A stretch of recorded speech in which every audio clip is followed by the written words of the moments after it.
Celebrity ফেসবুকে প্রবেশ করি কিন্তু ফলো বাটন অ্যাড হয়ে থাকে, কিন্তু আমাদের অ্যাকাউন্টে কিন্তু অ্যাড ফ্রেন্ড বলে লেখা থাকে। কিন্তু এই ফলো বাটনটা কিভাবে তোমার প্রোফাইলে অ্যাড করবে, আজকে এই ভিডিওতে দেখাবো কিভাবে কয়েক মিনিটের মধ্যে ফলো বাটন তোমার প্রোফাইল থেকে অ্যাড করে নিবে। ফলো বাটন কেউ যদি তোমার প্রোফাইলে ঢোকে তাহলে এইরকম সেলিব্রিটির মতো ফলো বাটন অ্যাড করতে পারবে। তো আমাদের যখন প্রোফাইলে কেউ ঢোকে তাহলে এরকম দেখতে অ্যাড ফ্রেন্ড বলে লেখা থাকে, কিন্তু ফলো বাটন সেলিব্রিটির মতন ফলো বাটন অ্যাড থাকে না। তাহলে এখানে কিভাবে অ্যাড করবেন সেটাই আজকের ভিডিওতে দেখাবো। তো বেশি দেরি না করে চলো ভিডিওটা শুরু করা যাক। তো প্রথমে ফেসবুকে চলে আসবে, তারপর প্রোফাইলে ক্লিক করে দিবে, তারপরে এই সেটিং আইকনে ক্লিক করে দিবে, ঠিক আছে। তো সেটিং আইকনে ক্লিক করার পর এর নিচে স্ক্রল করবে, ঠিক আছে। তো আমি এটি নিচে স্ক্রল করে নিচ্ছি, ঠিক আছে।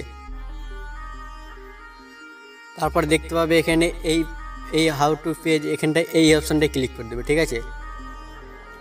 তো এখান থেকে এইটাকে এখানে ক্লিক করে এখানে ফ্রেন্ড করে দিবে, ঠিক আছে। এটাকে ফ্রেন্ড করে দিবে, ঠিক আছে। ফ্রেন্ড টু ফ্রেন্ড, ঠিক আছে, এটাকে করে দিবে। তারপরে ব্যাংকে চলে আসবে।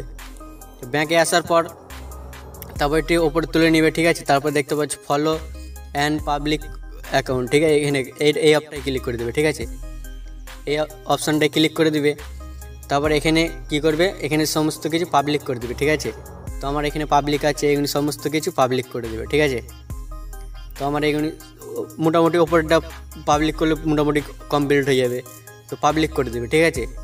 তারপর পাবলিক করার পর ব্যাংকে চলে আসবে। তো ব্যাংকে আসার পর পুরো ব্যাংকে চলে আসবে। তারপর সে প্রোফাইল আইকনে ক্লিক করে দেবে, ঠিক আছে। প্রোফাইলে আসার ক্লিক করার পর দেখতে পাচ্ছি এখানে মোড়ে অপশানে ক্লিক করে দিবে। তারপরে এই অপশানটায় ক্লিক করে দেবে, ঠিক আছে। তো দেখতে পাচ্ছ আমার ফলো বাটন পুরো অ্যাড হয়ে গেছে, দেখতে পাচ্ছ। কয়েক মিনিটের মধ্যে ফলো বাটনটা অ্যাড করে দিবে। যারা বড় বড় সেলিব্রিটি এই ফ্রেন্ডটাই কিন্তু এরম অ্যাড করা থাকে। তো আমাদের প্রোফাইলে অ্যাড করে নিতে পারবে ফলো বাটনটা। তো এইভাবেই যেভাবে ভিডিও দেখালাম সেভাবেই করে ফলো বাটন অ্যাড করে নিবে। তো ভিডিওটা যদি ভালো লাগে একটা লাইক করে দিবে, আর চ্যানেল নতুন হয়ে থাকলে চ্যানেলটিকে সাবস্ক্রাইব করে দেবে। দেখা হচ্ছে নেক্সট ভিডিওতে।